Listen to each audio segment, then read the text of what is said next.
Great. And welcome to another episode of the Machine Medicine interview series. We're delighted to have Paul Fitzgerald here from Down Under. And thank you very much for being with us, Paul.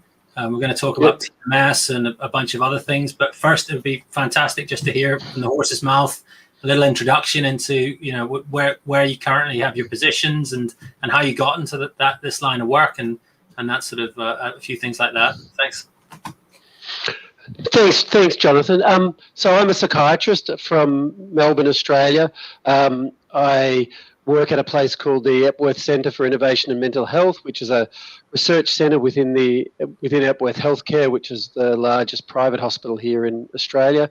The position is also a joint position with Monash University. I've been working in the sort of brain stimulation and related field for the best part of 20 plus years now, I suppose. And to answer your question about how I got into it, it was a somewhat circuitous route. I did my psychiatry training here in Melbourne. I then went and spent a year doing a fellowship in Toronto. Whilst I was in Toronto, I was predominantly working with neuroimaging and some other technologies, but they obtained a TMS machine whilst I was there, and so I spent a decent amount of the last 6 months I was there sort of playing around with that equipment, working out how to use it and so forth. And when I came back to Australia, eventually had the opportunity to establish a TMS lab, some investigative studies, and then eventually started to do treatment trials. And that was sort of 20 years ago. I don't quite know where the last 2 decades have gone. And here you are. So that's really interesting. So what was it that drew you to psychiatry then, out of all the clinical specialties? Is that something that was an abiding interest from your undergraduate days, or did it develop? Look, it was more something that developed. I certainly had an interest in the brain and the more psychological side of medicine. But as often people are, I came out of medical school and did my internship and had a fairly narrow pathway that I imagined I was going to go on. I was debating between a couple of the medical specialties. But as I did my residency, I became, I suppose, somewhat disillusioned with how narrowly focused a lot of medical specialties were, that they really, focused on the organ and the disorders of that organ, be it the heart or the lungs or whatever it might be, often at the expense of thinking more broadly about people and their problems. And I found that dissatisfying. And so I thought, well, I'll stick my toe into psychiatry and see if that's any better. And again, sort of found that it just suited my temperament and my interests better. And again, here we are a decent amount of time later, and I certainly don't regret that decision at all. Yeah, it's interesting that you should say that. I remember writing an essay as an undergraduate myself, and making the argument that actually psychiatry was the fundamental medical specialty because all disease was experienced through the mind. And therefore, this was the kind of, the final common pathway for all disease states. So I don't know, maybe do you see psychiatry as sort of uniquely kind of holistic then in some way? I think it can be. I don't think it always is, but I certainly think it has got far more potential to be that than or it's perhaps easier for it to be that than some other medical specialties. I think it's possible for all areas of medicine to be very holistic. It just happens to be that the systems and the incentives of the systems in which we work don't necessarily always encourage that or allow that to be the case. And it's just a little bit easier to make that work in psychiatry than in other areas, I think. Interesting. And did you ever give any thought to the other sort of brain specialties like neurology or neurosurgery, or did you always feel a sort of warmth towards psychiatry that you couldn't find for the others? Yes is the simple answer. Once I'd sort of gone down the path of thinking about psychiatry, I really did a year which was going to be a try it and see experience, and once I got into it, never really gave serious thought to going off in a different direction. Cool. Interesting. All right. Well, maybe it would be helpful, Paul, before we talk about the sort of the guts of your research, to set up your main sort of research tool, which is TMS, or perhaps you should explain it, sort of what it is, transcranial magnetic stimulation. But there's particular types that you're. So how did it come into being? TMS as a therapeutic approach, as a methodology, and was it serendipity? Was it sort of how do we come to this situation where we have this tool, and why did you alight upon it as your sort of weapon of choice, as it were? So TMS, or transcranial magnetic stimulation, just simply is a way of using a very strong, time-varied magnetic field to stimulate the brain. So when we apply a really strong magnetic field that is time variable, so it's switching on or switching off, to something that conducts electricity, it will induce an electrical current. And so you can basically apply this TMS magnetic field to the brain, induce currents in the nerve cells in the brain, and make them fire, which is kind of a really nifty trick. If you stimulate the motor area, the motor cortex of the brain, it'll make those nerve cells fire to send a signal down to cause a twitch in the muscles of the hand, for example. Yeah. And that was really why the machines were first invented. Neurologists and neurophysiologists had the capacity to electrically stimulate nerves in the arm, for example, to do nerve conduction studies, to study the propagation of electrical activity in peripheral nerves. But to do that from the central nervous system, say down to the hand or to the lower limb, electrically was extremely painful to electrically stimulate. So the first TMS machines were really developed to stimulate the motor cortex, and really in no way were sort of conceptualized as treatment tools. It didn't take long, though. The initial TMS machines would send a single magnetic pulse, and would then take 4 or 5 seconds to recharge the capacitors to gather enough electricity to do it again. So you couldn't really use those in any way to modify brain activity. But a few years later, machines were invented that could stimulate repeatedly, and experiments started to demonstrate that when you did repeatedly stimulate nerve cells in the brain, you would change brain activity. And so we're sort of talking now, the late 1980s and early 1990s, and this was around the same time that the first really modern sort of brain imaging studies were starting to happen. So people were starting to do positron emission tomography, or PET scans, of people's brains who had depression. And what they were finding was there seemed to be some consistent decrease or underactivity of an area at the left frontal part of the brain. And so it sort of was just putting 2 and 2 together to say, well, we've got this type of brain stimulation that can non-invasively target neurons. It seems to increase neuronal activity if you repeatedly apply it. Let's target this area at the front of the brain and see what effects we can get. And so those first sort of initial treatment studies started to happen, and yielded by the mid-1990s some positive results. The doses back then were really very low. The trials were very short periods of time in small numbers of subjects, but it was kind of enough just to get the field going and demonstrate sort of the proof of concept that TMS seemed to have therapeutic benefits. Yeah, so that part of the brain that you're referring to, the front, I presume that's the dorsolateral prefrontal cortex, is it? And you were alluding to some of these. So some of these sort of indications that came from PET studies were, I guess, fairly sort of oblique. It seemed like there was maybe reduced metabolism or something like that going on. Is that right? And sort of was this and then just sort of somebody thought, well, maybe if we just stimulate it, then it might treat it. It sort of seems like a very blunt instrument for something which is presumably a very subtle kind of dysregulation of the dorsolateral prefrontal cortex. Have you got any intuitions about why it works?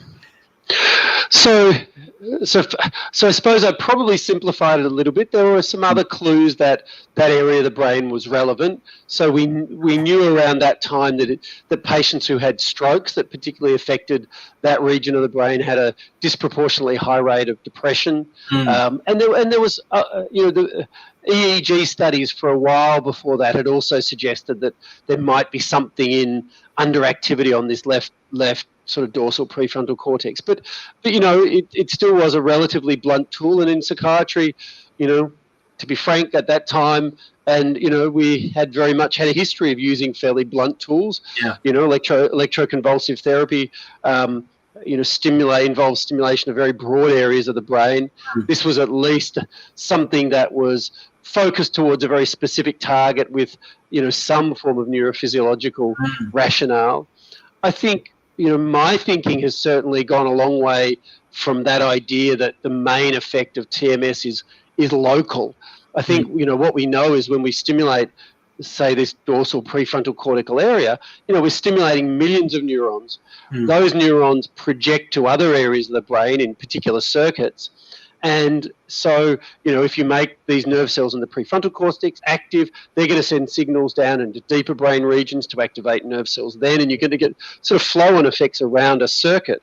And so, it's my belief that what we're doing has far more to do with these distributed and circuit-based effects. I think there are probably some element of the therapeutic benefit is local in terms of, the prefrontal cortex is a sort of cognitive control area. It's a regulatory area of the brain. So by increasing activity there, we're likely to increase the capacity of that prefrontal region of the brain to help regulate sort of some of the emotional areas, the deeper emotional areas of the brain that are more directly implicated in depression. But I think it's, probably a mixture of effects that really underpins the benefit of TMS when it does work. Yeah, it's kind of incredible, though. It's almost like somebody told you that if you just put more electricity into your computer, then it would start working better or something instead, at some level. Yeah, I think there were probably some fairly serendipitously fortunate elements of how stimulation evolved initially. For example, we know a lot, we've learned a lot, particularly in the last decade, around the mechanism that's used to target the prefrontal cortex. Essentially how, the problems there were with the initial way that was done. And it was done in a very, potentially imprecise way. But it was just done in a way that was sufficient in enough people to get the coil over the, what was effectively the right spot. And, it may well have been that with a relatively small difference in how that mechanism was developed, treatment may not have been initially shown to be effective. So I think, there were some fortunate elements of how it developed, but, we've progressively built on that over time in terms of the technology, the techniques, and also our kind of understanding about how it works and why it might work. And as someone who's obviously very familiar with the evidence and having done several meta-analyses yourself, would you say that these figures one sees bandied around of sort of 30 to 50% response rate in treatment-resistant groups, is the evidence for that really strong? Are we really confident about those numbers? Is it that effective? Yes, I think it is. To give you a couple of examples of decent recent data sets, we analysed a sample of well over 1,000 patients that we had who had participated in clinical trials that we'd done from the early 2000s through to about 2014. So this included a whole lot of clinical trials back in the early 2000s where the dose we used was actually quite low from on a historical basis. And we had a response rate in that sample of about, I think it was 47 or 48%. And these were very treatment-resistant patients that on average failed about 6 antidepressant medication trials. There's been a recent series of publications from a large registry in the US, a group of about 5,000 patients reporting, response rates that are, depending on how you cut the data, in that sort of 40, 50 or even greater percent range. So, TMS has really clinically meaningful benefits. It doesn't work for everybody, and I think it's important anybody going down the pathway of TMS treatment, realizes that it's not a miracle cure that works for everybody, but it does have sort of life-changing benefits for a substantial proportion of patients. That leaves a group of patients that we still want to make TMS better for. We think that with enhanced technology, with particularly increasing the degree of personalisation of treatment and better understanding how we apply treatment in individual patients. We can probably improve on those response rates, but they're kind of good as they stand. But we do want to get them better. Yeah, that's a super interesting topic, and we'll get on to that in a second, if that's all right. I know you definitely got some interesting ideas on that. But I just wanted to go back for a second and just sort of discuss the sort of mechanism a little bit more, if that's all right.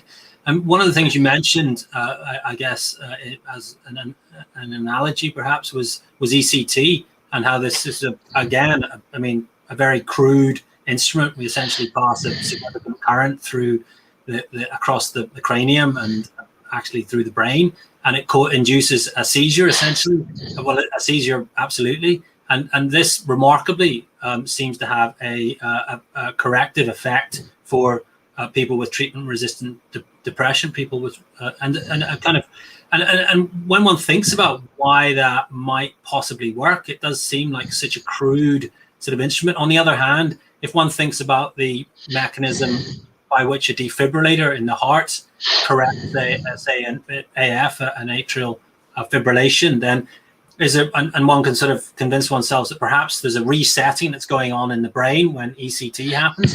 And is it plausible, do you think, that when we do these sort of high frequencies TMS therapies on a focal part of the brain, and in some way that we're doing a sort of a very focal kind of defibrillation of these neuronal networks and somehow resetting them back to the base mode? So, look, I think it's an interesting concept. I don't think we've got a lot of evidence one way or the other. You know, as you allude to, ECT mechanistically is very crude. But it's an extraordinarily effective treatment in many patients. And we don't really know how ECT works.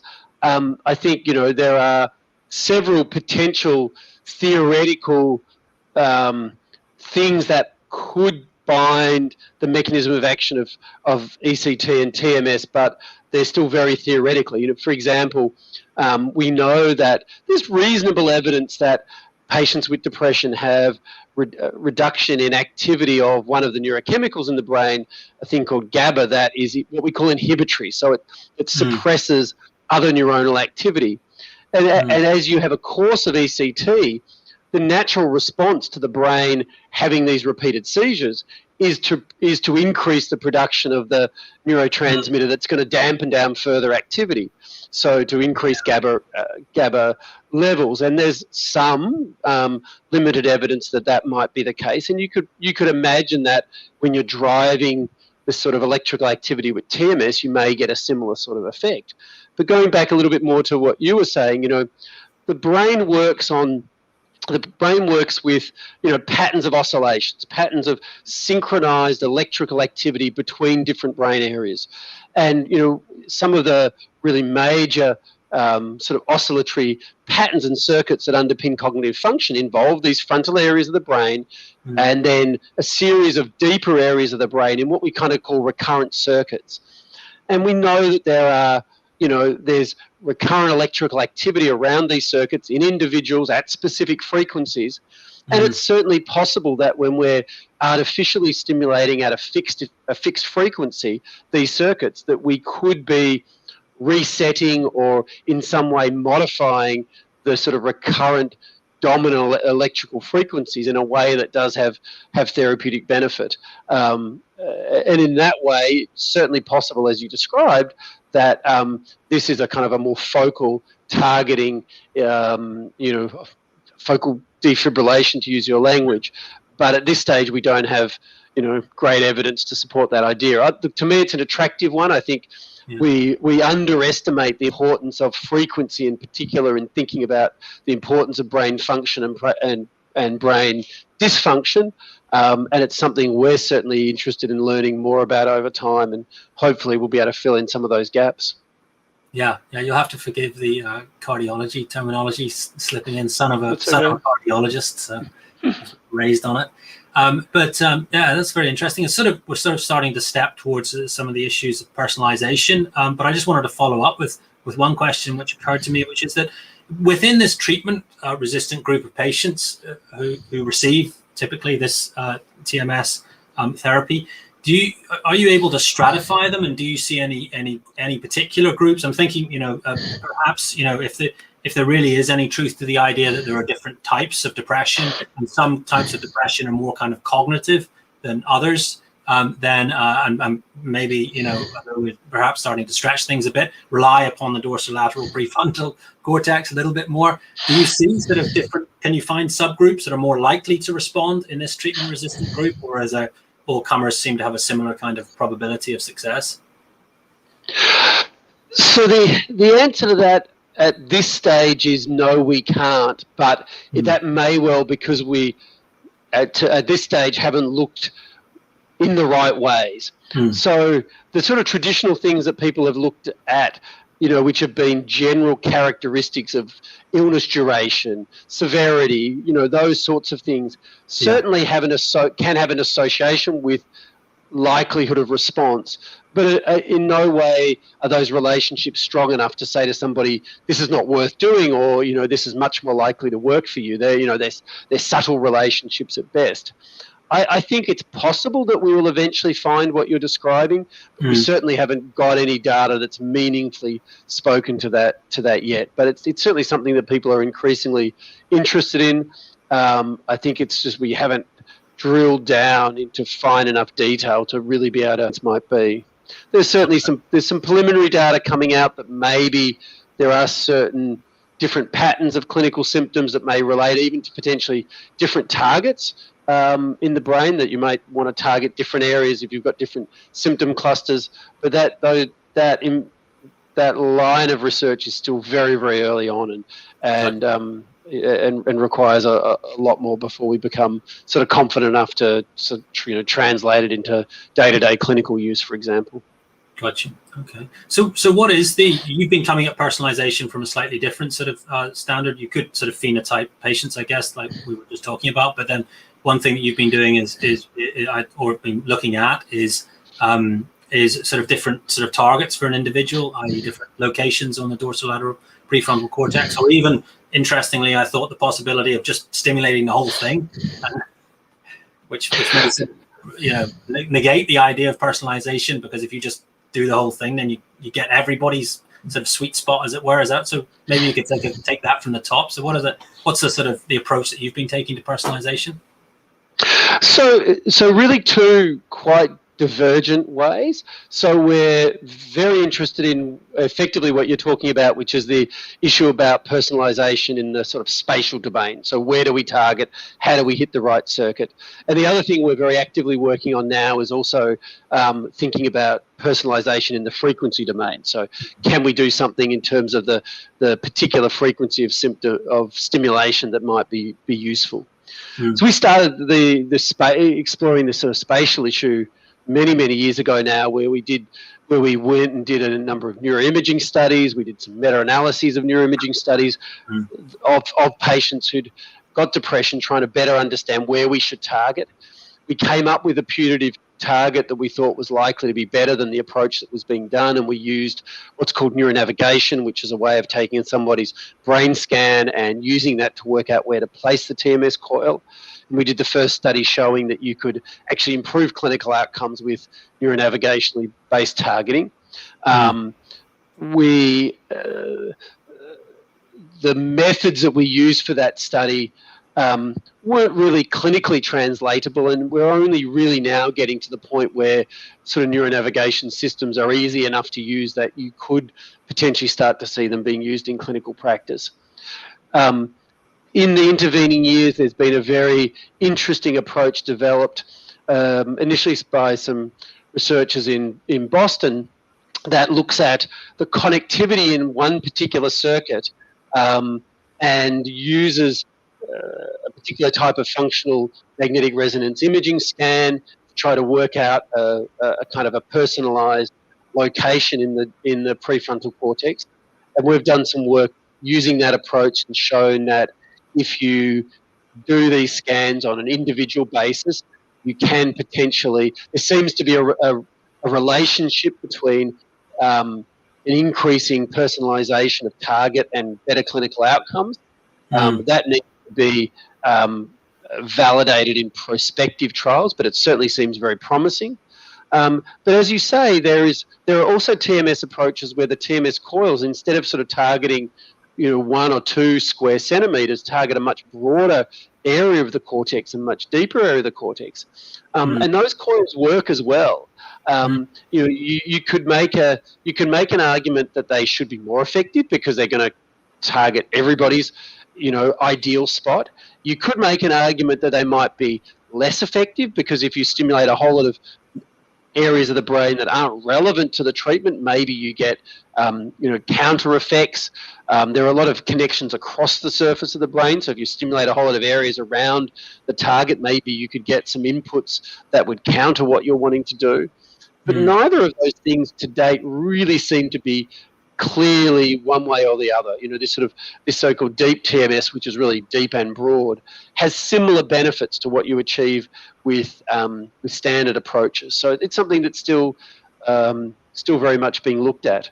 As I mentioned before, we're also very interested in this idea of being able to record the electrical activity from somebody's brain typically using EEG, electroencephalography, and then using that to determine the pattern of TMS pulses that we apply in a way that we think may be a more effective way of kind of in what we call in training, dragging the intrinsic firing patterns of the brain into the frequencies that we want to be stimulating at.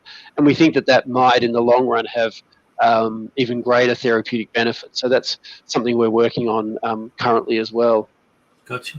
And sort of a bit of a sort of question that relates to that in terms of, the kind of projects in this area that are helping with creating databases of very large data sets. Are there efforts to do that? There must be, I don't know, hundreds of thousands of people worldwide that have received TMS therapy now, and each one with their own kind of unique brain anatomy and their own unique sort of location at which TMS was applied and stuff. Is there any effort or any success in trying to sort of compile these very many data points into sort of significant data sets which could be used and analyzed en masse?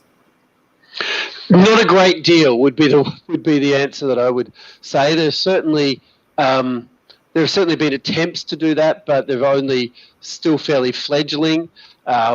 There are some groups developing internationally. For example, there's a group of researchers that we're part of who are interested in this idea of using EEG and particularly looking at frequencies and how EEG data can be used to potentially predict response or develop better ways of doing TMS. And so we've developed an approach now, which isn't necessarily a centralized database because there are just lots of issues around cross-border data collection, but where we're cross-validating each other's approaches. So you being able to apply the new techniques that we're developing at one site and testing that on data collected at another site. So, for example, we had an approach that we thought could be quite promising as a way of using a particular type of EEG data to predict response to treatment. We had really promising results. We applied that working with collaborators from Europe. We applied that to a totally independent data set and weren't able to replicate the results that we initially got, which is obviously disappointing, but far better that we test those ideas out on these independent data sets quickly, kind of fail quickly and move on, than we, continue to believe on our own data that we've got something that, is really special and we're going to waste a whole lot of time and money to do, and say another study, whereas we were able to kind of, validate or disvalidate that idea much more rapidly and at much lower cost through that sort of collaboration. I see. And is your feeling that sort of having these very sort of large data sets across, say, thousands, perhaps tens of thousands of patients would really drive sort of scientific understanding, or would it be a bit of a sort of data collection vanity exercise? Look, I think it probably ends up depending on what data that we have. Most patients who are undergoing TMS at this stage are not getting, say, imaging data or electrophysiological data. I think some of the clinical data, if it's sufficiently nuanced, will be useful over time.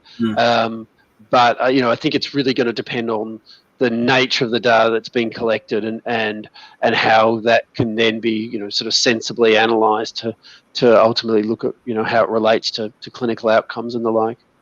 Cool. All right.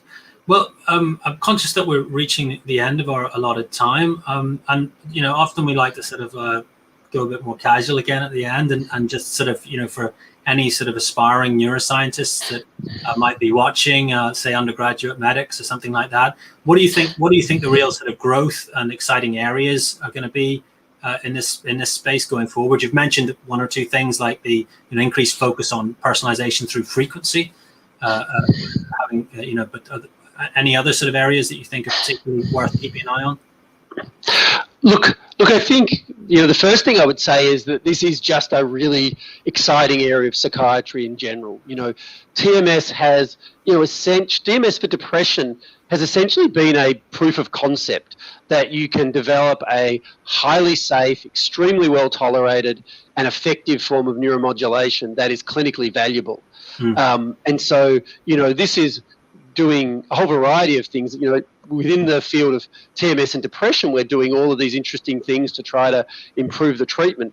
But there's, an enormous amount of research going on exploring the application of TMS in other disorders, using increasingly sophisticated ways of thinking about the circuitry of what's the circuitry involved in PTSD or obsessive compulsive disorder or addiction or chronic pain.